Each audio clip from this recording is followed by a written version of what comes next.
Hey y'all, I'm Meikko Love and this is Generation Girl Code. Today we're asking a question that shouldn't be controversial, but in today's political climate, it becomes a battleground.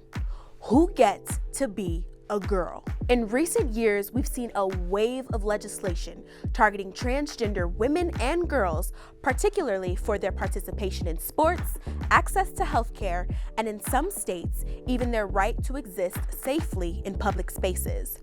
As of 2025, more than half of U.S. states have passed laws banning transgender girls and women from competing in sports aligned with their gender identity. And now, the Supreme Court has upheld a Trump-era policy allowing the military to discharge any service member who identifies as transgender, while also blocking trans people from enlisting. But this episode isn't just about sports or military service. It's about a much larger issue: the gatekeeping of girlhood and bodily autonomy, and the dangerous belief that identity can or should be controlled by the state. Lawmakers pushing these bills claim it's about fairness.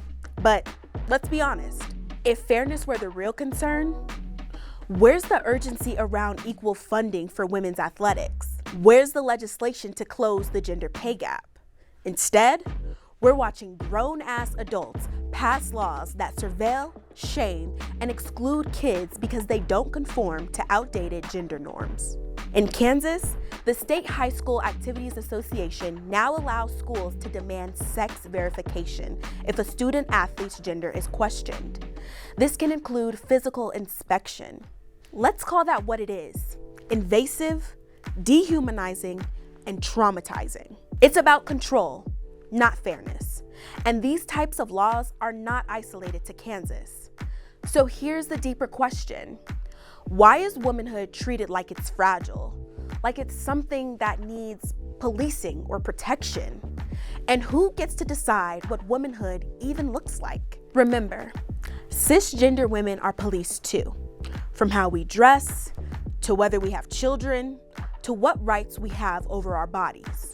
Trans women aren't a threat to womanhood. They're another group of women facing the same threats.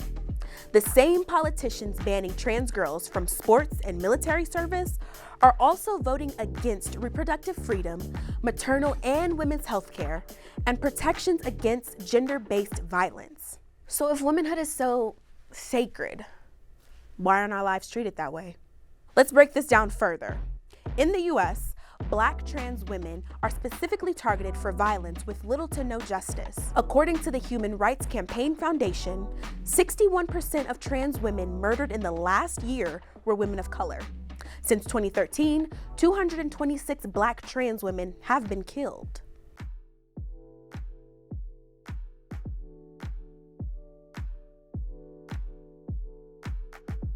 It's past time to expand our understanding of gender identity, protect all girls, and move beyond empty slogans.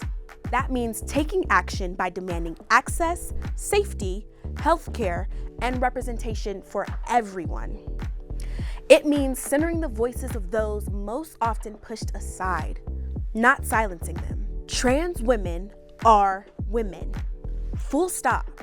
And the more we let fear, ignorance, and politics dictate policy, the more harm we cause to people who just want to live freely, safely, and authentically. So maybe the real question isn't who gets to be a girl. It's, will we build a world where all girls get to thrive? I'm Meikko Love. This is Generation Girl Code, and I'll see you next time.